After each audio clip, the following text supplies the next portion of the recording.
Hola, mi nombre es Beatriz Adriana Torres Hernández, alumna de la Universidad Alfa y Omega Campus Villahermosa, de la licenciatura en Administración, quinto semestre, turno nocturno. Actualmente curso la materia Derecho Fiscal, impartida por el maestro José Alberto Rodríguez Quevedo. Les voy a presentar el tema de la actividad 4, el impuesto.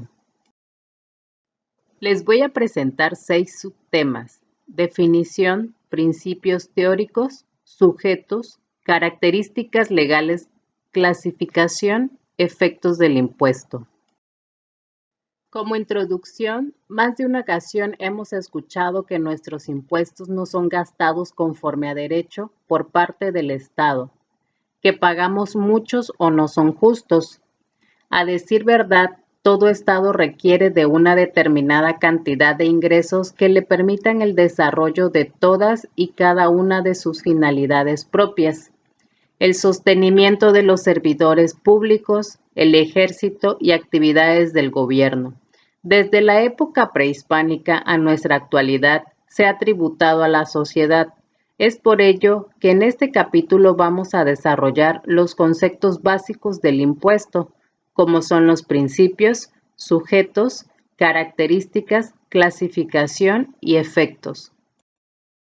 1. Definición. El impuesto es una obligación cuyo cumplimiento se hace valer mediante la facultad económico-coactiva incluida en la ley por mandamiento constitucional a cargo de las personas que se ubiquen en el supuesto previsto en la norma. Es un hecho generador, al que se vincula el pago de una cantidad a favor del Estado y cuyo pago no genera ningún beneficio directo a favor del obligado. 2. Principios teóricos. Adam Smith nació en Escocia en 1723, autor de La riqueza de las naciones, es considerado el padre de la economía moderna.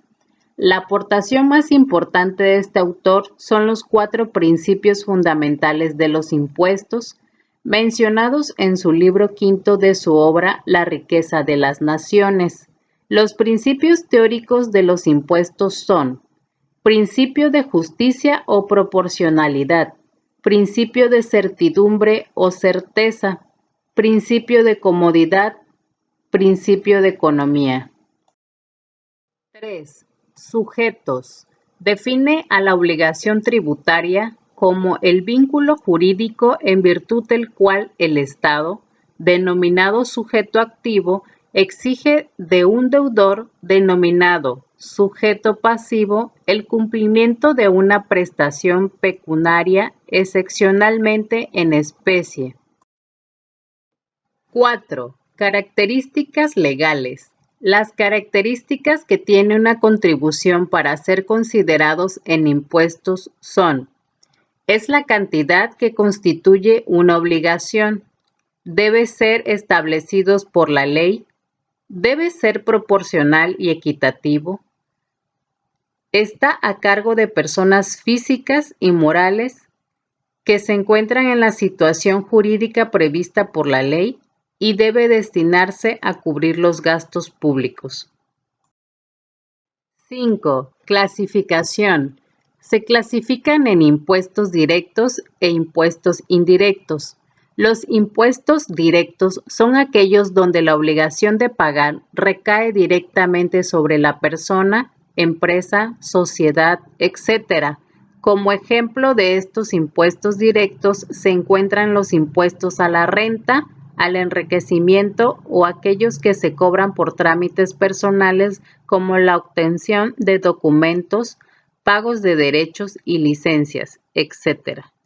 Impuestos indirectos se le imponen a bienes y servicios y a las transacciones que se realizan con ellos, es decir, las personas indirectamente a través de la compra de bienes y servicios pagan el impuesto aun cuando el Estado no les está cobrando directamente el impuesto de estas.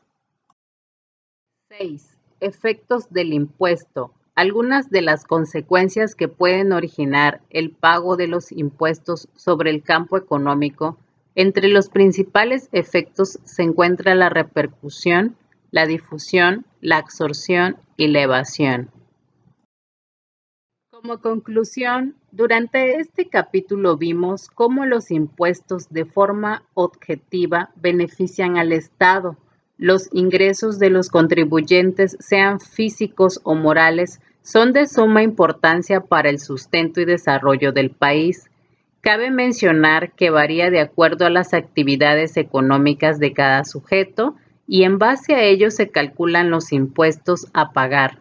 De igual forma, vimos las consecuencias de no hacerlo, ya que se violan las leyes y eso causa una sanción. Bibliografía. Libro Lecciones de Derecho Fiscal del autor Alí Álvarez Alcalá y algunas consultas en Internet.